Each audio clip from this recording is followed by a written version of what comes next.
Broadcasting Region 1. Region 1. This is BBS. Bicol Broadcasting Systems Incorporated. DWLV 91.9 MHz. Your news and music stations. BBS. Basta Bareta. Sigurado.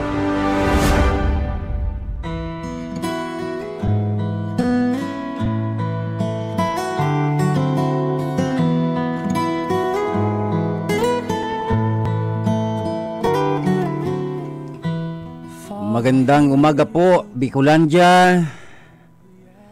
Magandang umaga po dito sa probinsya ng Camarines Sur at magandang umaga po dito sa lungsod ng Naga. Isang maulan na umaga. Maulan ho at yung mga mabababang lugar sigurado ako na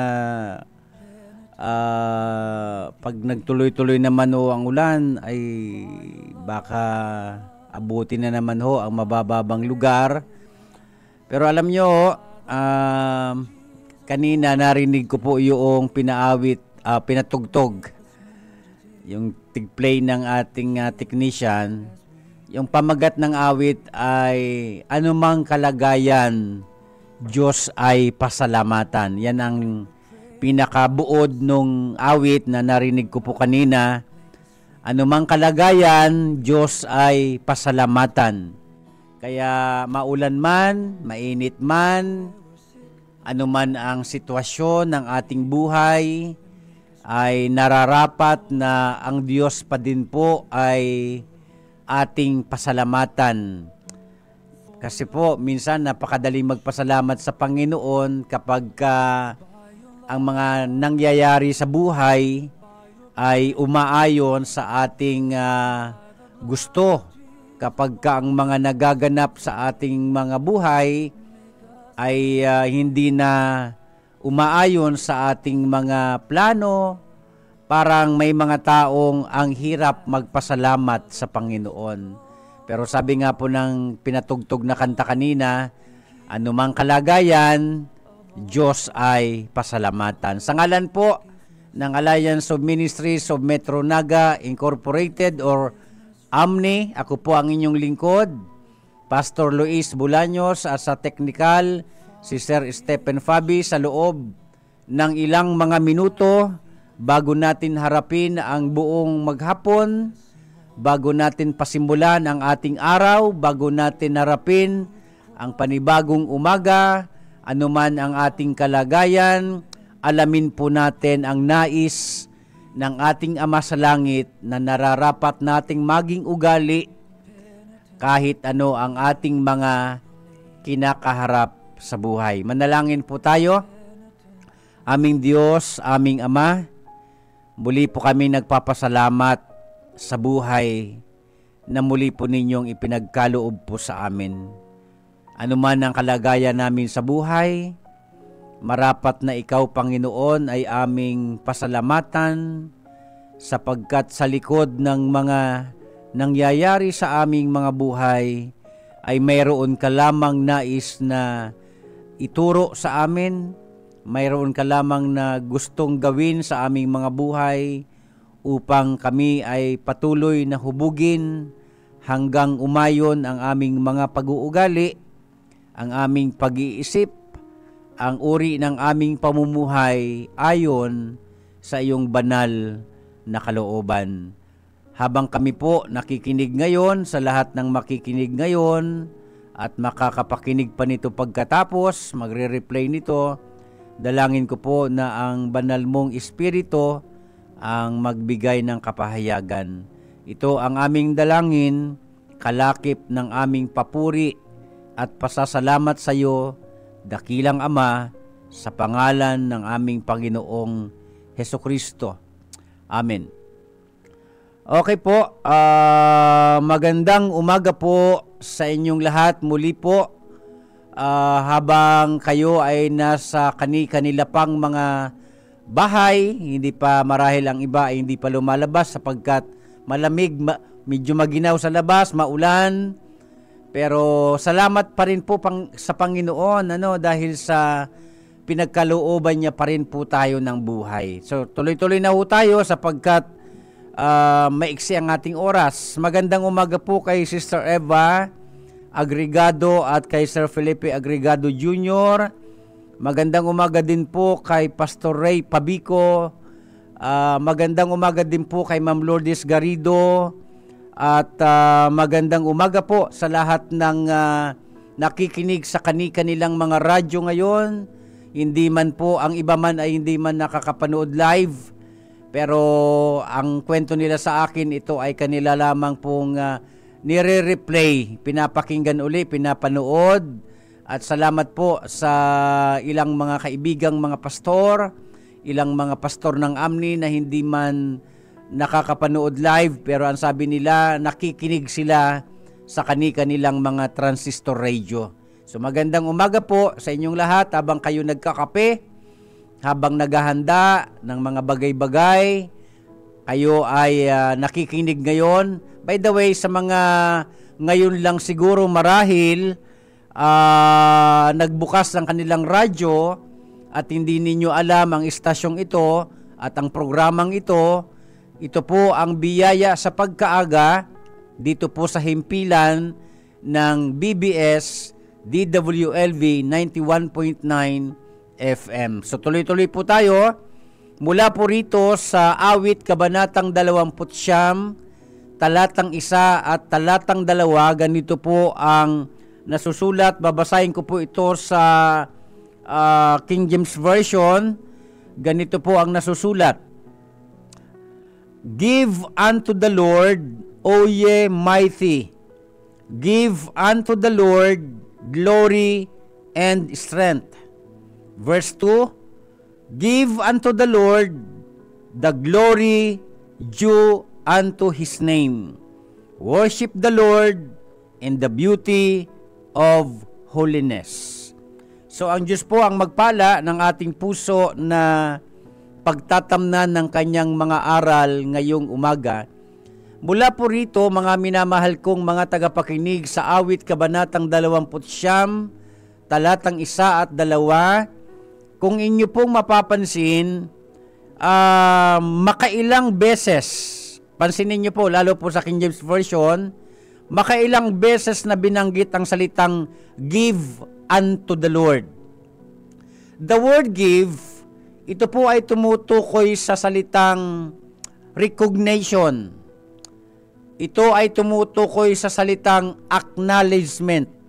Ang ibig sabihin, tayong mga tao, tayong kanyang mga nilikha, ay mayroong dapat na ibigay sa Panginoon.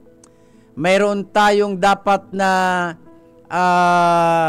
pagkilala, na mayroong isang dakilang manlilikha na lumikha sa atin.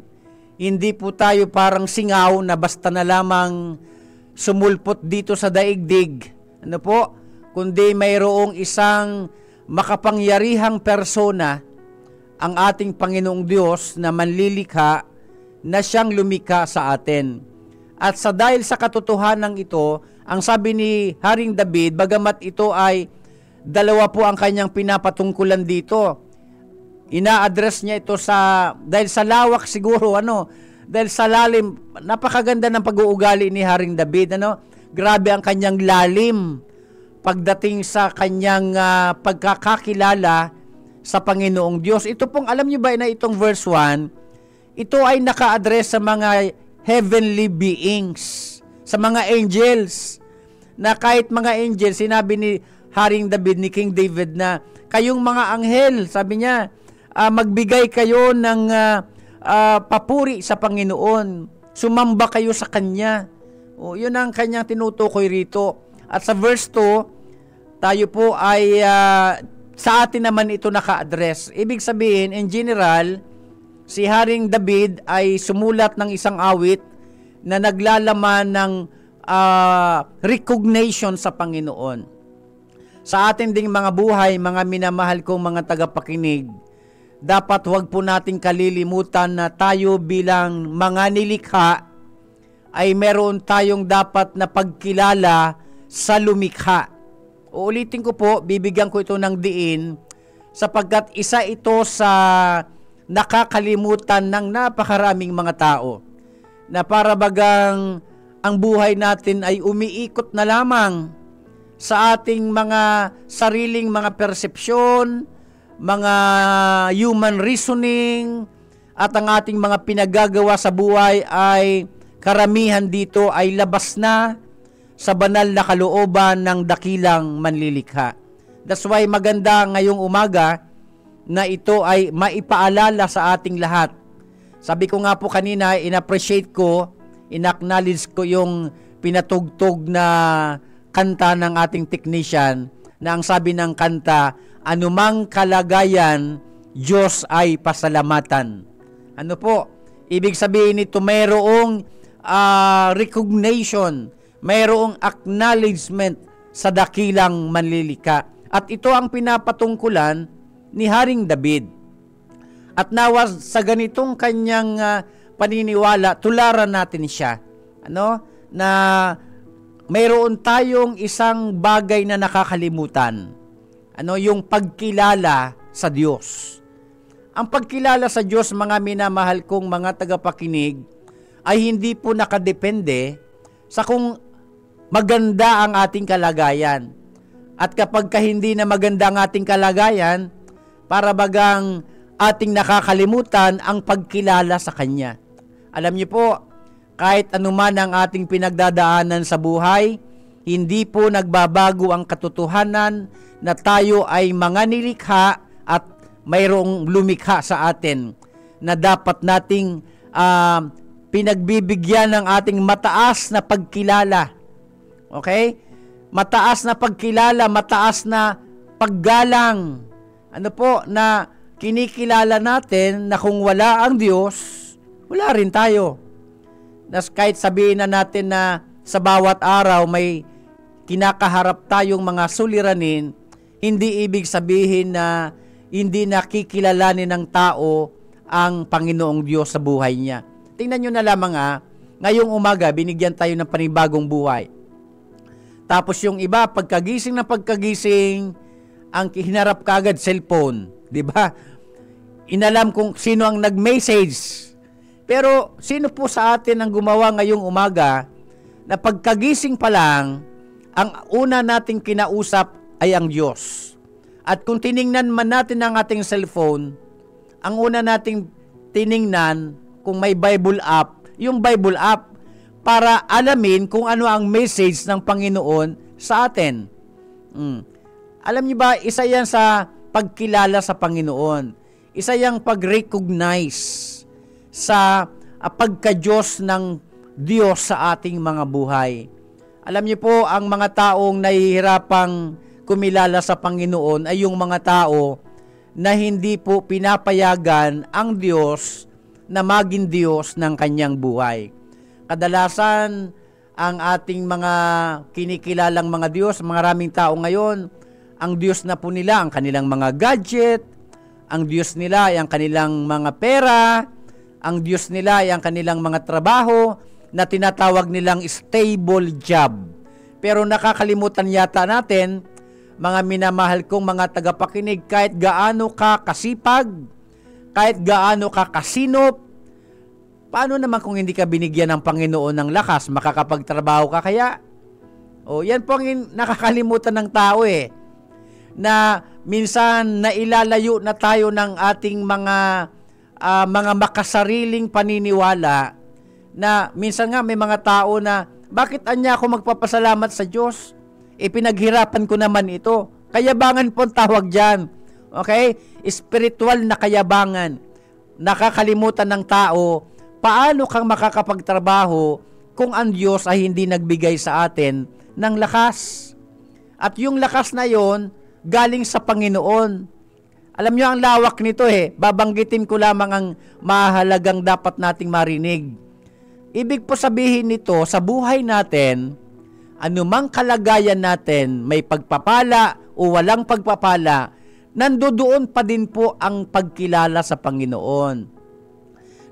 Naroon yung ating pag-recognize na ang bawat araw ng ating buhay pahiram ng Diyos. At yung lakas natin, bigay ng Diyos. At nananatili tayong malakas dahil sa Diyos. Yun ang ibig sabihin ni Haring David. Kaya mapapansin po ninyo sa Psalms chapter 29 verse 1, makailang beses ginamit ang salitang give. Ano po? At yung give na yan, ibig sabihin yan to recognize the Lord, to acknowledge the Lord. Ano po? Sa ating mga buhay. At ito ang nakakalimutan ng maraming mga tao. Kadalasan, ang pagkilala na po ay sa atin ng mga kalakasan. Masyado nang nagiging mayabang ang tao na para bagang kaya siya yumaman, kaya siya umasenso dahil sa kanyang pagsisikap. Kayabangan po yun, mga minamahal kong mga tagapakinig. Tandaan natin, lahat ng mayroon tayo, lakas, kayamanan, material things, ano man yan, lahat yan ay nanggagaling sa Panginoong Diyos. Kaya dapat natin itong kinikilala sa ating buhay. Dumating ka man sa mataas na kalagayan ng buhay, huwag mong kalilimutan na may Diyos sa likod niyan. May Diyos na nag-promote sa iyo. Kung nagtatrabaho ka, nalagay ka sa magandang kalagayan sa trabaho, Diyos ang nasa likod niyan. Ibig sabihin, binigyan ka ng Diyos ng pabor.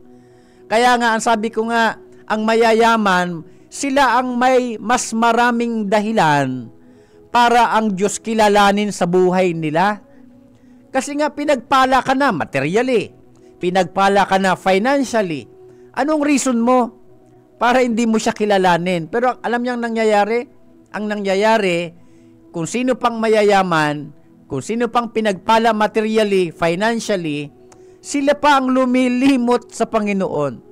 Sila pa ang hindi nagre-recognize sa Panginoon. Sila pa ang hindi kinikilala ang Diyos sa buhay nila. Samantalang may mga mahihirap nga, isang kahig, isang tuka, at maraming suliranin sa buhay, pero kumikilala pa rin sa Panginoon. Baliktad.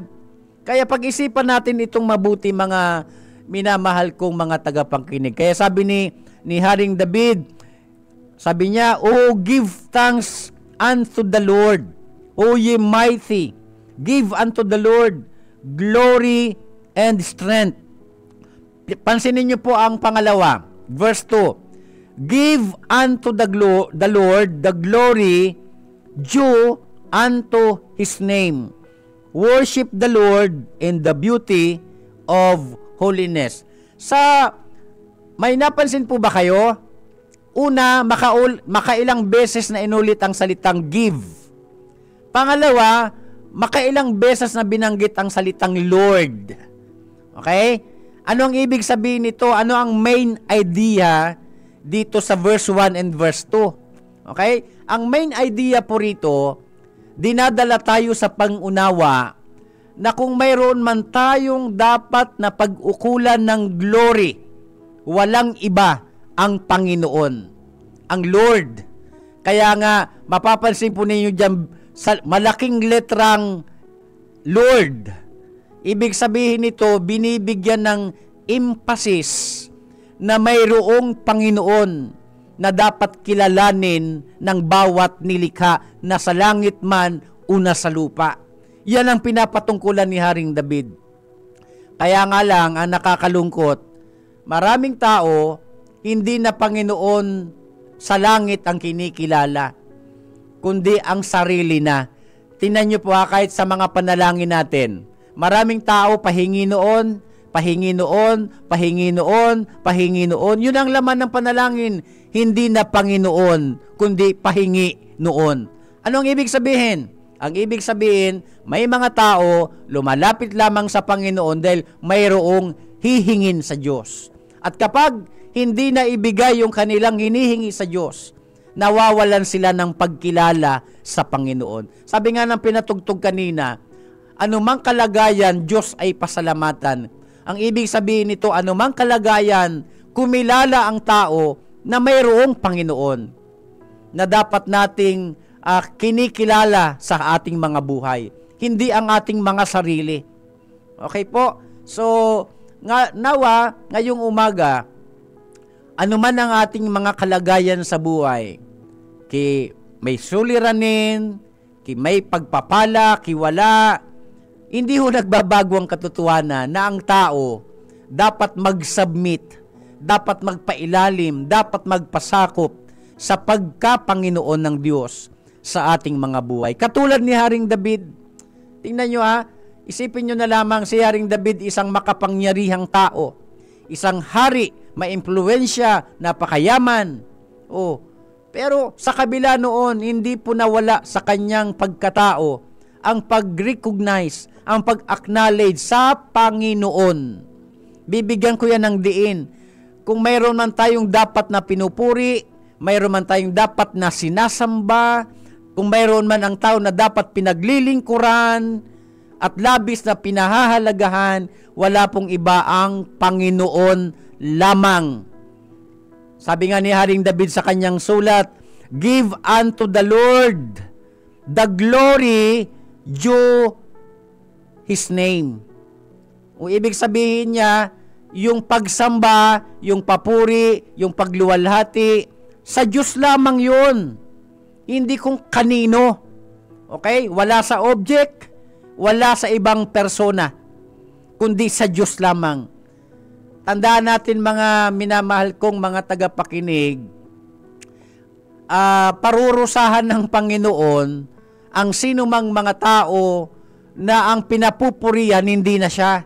Maniwala po kayo sa akin, biblically speaking, parurusahan ng Panginoon, kung hindi man ngayon, balang araw, bukas, makalawa, parurusahan ng Panginoon ang sinumang tao na ang kanyang itinataas, ang kanyang pinupuri, ang kanyang sinasamba, ang kanyang pinaglilingkuran, ang kanyang dinadasalan, ang kanyang niluluhuran ay hindi na ang Diyos, kundi isa lamang object, isa lamang persona na ipinapalit as substitute sa totoong Diyos. Kaya yan ang ibig sabihin ni Haring David. Sabi niya, worship the Lord. Worship the Lord. Salitang Lord, malaking letra, ang pinapatungkulan yung Panginoong Diyos sa langit. Kaya sana, ngayon pong mga susunod pang mga araw, anuman ang ating mga ipinagdadaos na mga parte ng ating tradisyon, wag po sana nating kalilimutan na sabi nga po sa Bicol, mayo na dapat na irukyaw, kundi ang kagurang ng Diyos lang. Mayong ibang dapat na umawon. Kung magsasalita man tayong mabuhay, mabuhay ang Panginoong Diyos, hindi kung sino man. Lahat ng tuhod, luluhod sa pangalan ng Panginoong Kristo. Lahat ng bibig, lahat ng dila magsasabi na Jesus is Lord. Kaya yan po ang ibig patungkulan ni Haring David. Verse 1, makailang beses na binanggit ang salitang give. Uulitin ko ang salitang give. Ibig sabihin to recognize the Lord, recognition. Pangalawa, acknowledgement, pagkilala na kung wala ang Diyos, wala rin tayo. Lahat ng mayroon tayo, kaligayahan, katahimikan, kapayapaan, mga material na pagpapala, mga pamilyang nagmamahal sa atin, mga kaibigang nagmamahal sa atin, mga source of income natin, hindi tayo nagkakasakit, lahat ng yan, galing yan sa Panginoon. Kaya nga, ang sabi ni Haring David, give unto the Lord. Makailang beses binanggit Makailang beses, pansinin nyo, sa King James Version. Pag sa Tagalog, hindi nyo gaanong mapapansin yan. Pero pagka King James Version ang binasa nyo, nandoon po yung diwa. Makailang beses binanggit ng salitang give.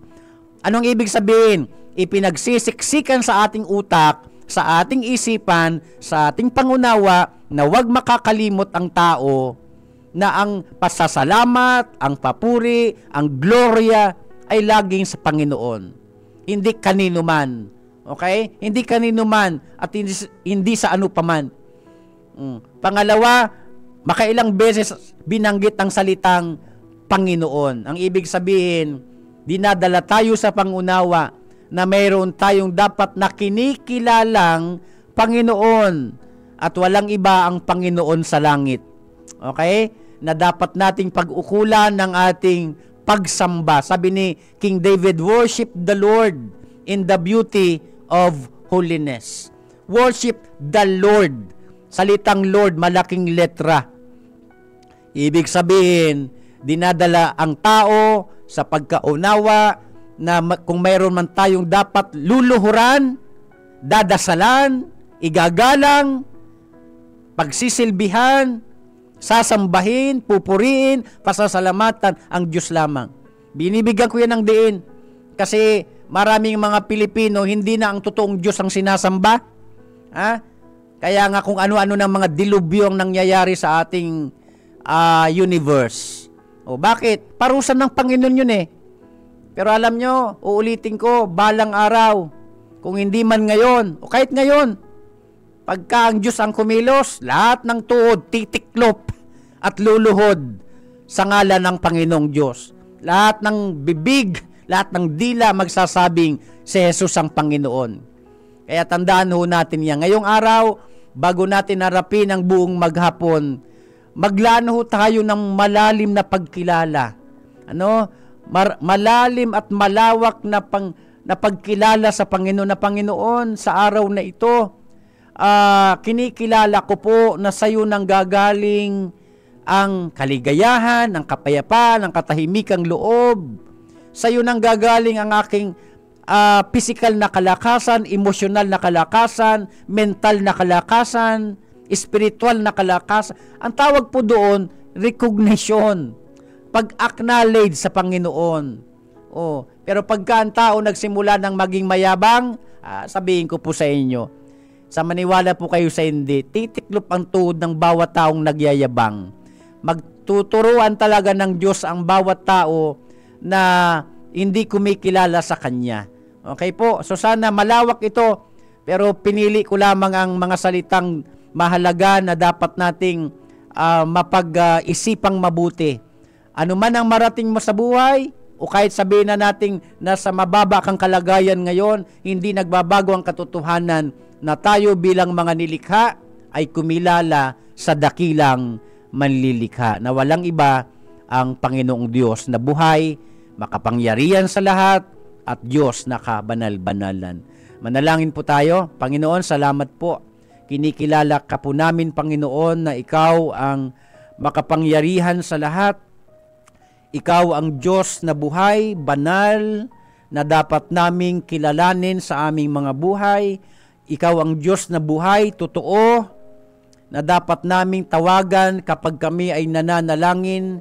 Hindi na ho namin kailangang dumaan kung kani-kanino, humarap kung saan man, kundi kami, Panginoon, ay dapat na kumilala sa iyo, Panginoon, na totoo, buhay, makapangyarihan sa lahat. Pagpalain niyo po ang lahat ng nakinig at sa lahat pa po ng magre-replay nito.